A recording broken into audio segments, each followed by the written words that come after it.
Kan inilah yang dinamakan pengorbanan. Pengorbanan seseorang itu ialah bermaksud untuk mendekatkan dirinya kepada Allah SWT.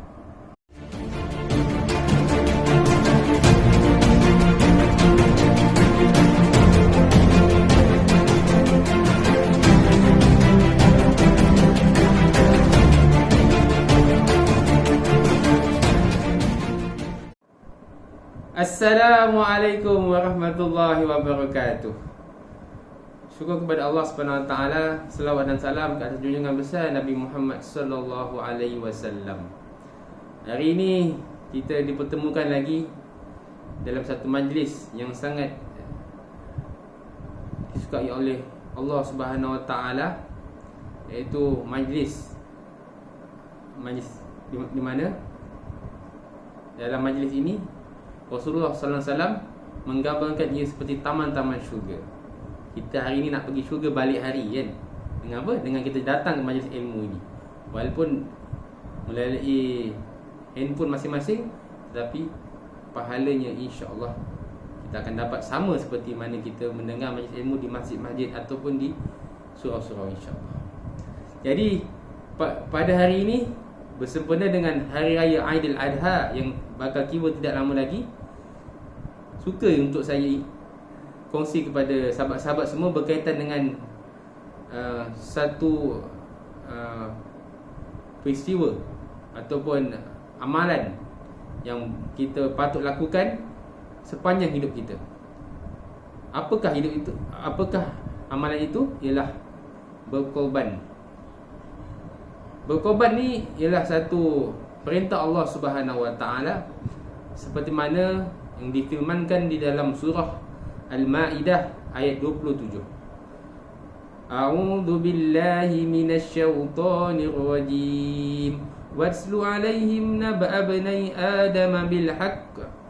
Idz qarraba qurbanan fatuqbila min ahadihima wa lam yutaqabbal min al-akhar. Qala la'aqtulannak. Qala innama yataqabbalullahu minal muttaqin. Shadaqallahul azim. Dan bacakanlah olehmu, wahai Muhammad, satu kisah di mana dua orang anak Adam yang bernama Qabil dan Habil.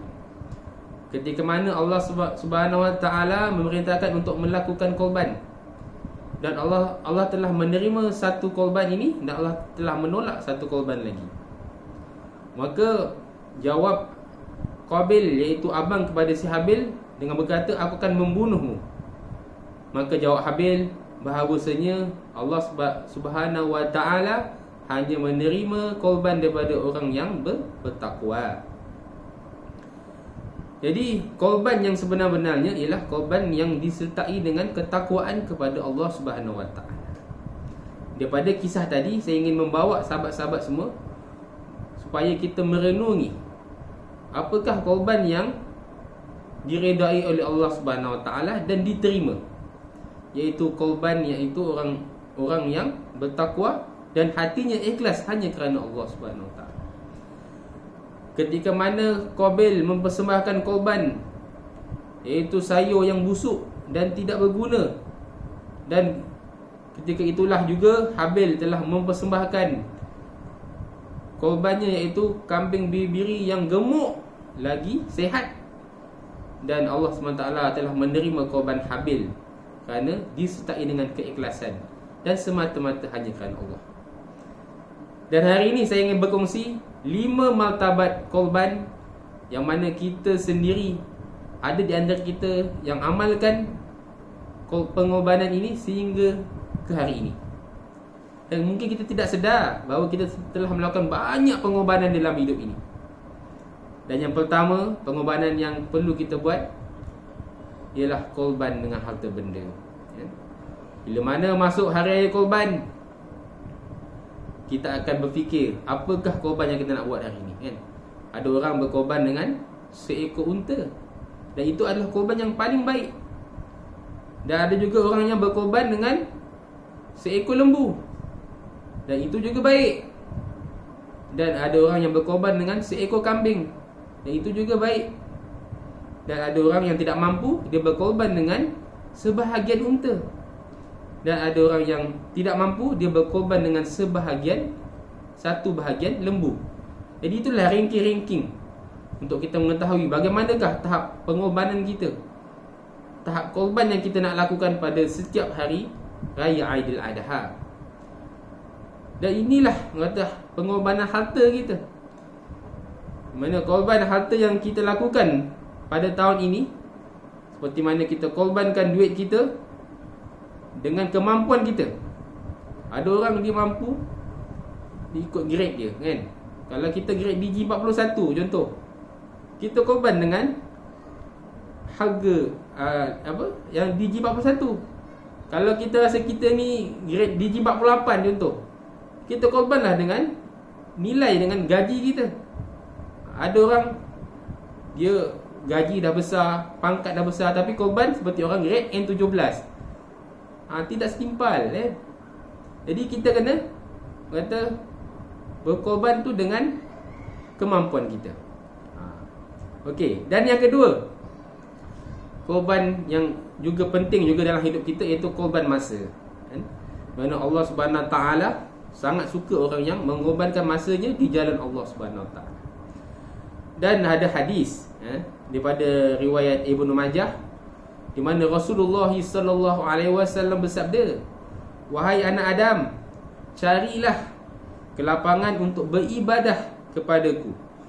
Nescaya aku akan penuhi dadamu dengan kekayaan jiwa, dan aku tutupi segala kekuranganmu. Dan jika engkau tidak mengerjakan sesuatu di waktu yang terluang itu, nescaya aku penuhi masa itu dengan bermacam-macam pekerjaan, dan aku tidak akan tutupi segala kekuranganmu." Masya Allah Itulah dia tadi kelebihan orang yang menggunakan masanya dengan melakukan amal soleh. Allah beri dua kelebihan. Yang pertama, Allah akan penuhi jiwanya dengan kekayaan jiwa. Dan yang kedua, Allah akan tutup segala aib-aib kita, kekurangan kita di dunia ini. Allah akan tutup berkat dengan amal soleh yang kita lakukan di dunia. Kita lihat pada hari ini, di musim COVID-19 ni, ramai orang tidak pergi bekerja, terpaksa duduk rumah dan menggunakan masanya tu dengan perkara-perkara yang tidak berfaedah. Ini adalah satu perkara yang sia-sia. Dia gunakan masanya tu di rumah tu dengan apa? Menonton televisyen, menghabiskan drama Korea dan sebagainya. Tinggallah 20 episod, 30 episod, dan masa itu terbiar begitu saja. Tetapi orang yang bijak ialah orang yang mengingati mati. Dia mempersiapkan harinya, mempersiapkan umurnya, mempersiapkan dirinya dengan amal ibadah kepada Allah. Ini adalah salah satu orang yang beruntung di dunia dan juga di akhirat. Kemudian korban yang ketiga, iaitu korban tubuh badan kita. Kita telah diberi berbagai nikmat oleh Allah SWT. Nikmat penglihatan, nikmat pendengaran, nikmat bercakap, nikmat berjalan dan sebagainya. Tapi berapa ramai di antara kita hari ini yang menggunakan nikmat yang Allah beri ini ke jalan yang diredai. Kita gunakan masa kita sebelum ini dengan bekerja siang malam, pagi petang, mencari rezeki kan.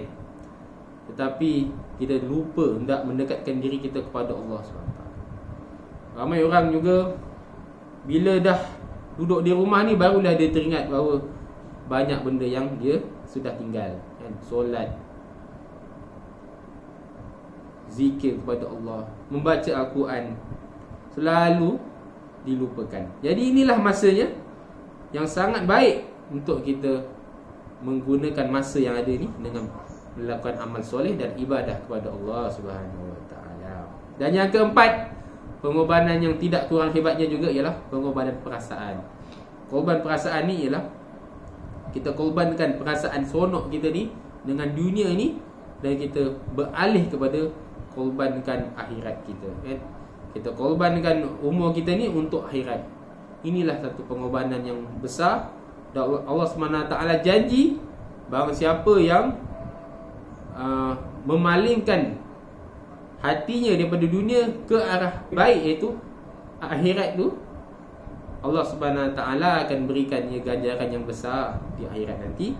Mana orang yang paling baik amalannya ialah orang yang melakukan amal soleh. Dan yang terakhir sekali, iaitu di antara korban yang patut kita kerjakan, iaitu korban yang paling tinggi sekali, ialah korban daripada segi korban nyawa, kan. Kalau kita tengok contoh yang paling dekat dengan kita ialah Sayyidina Ibrahim AS.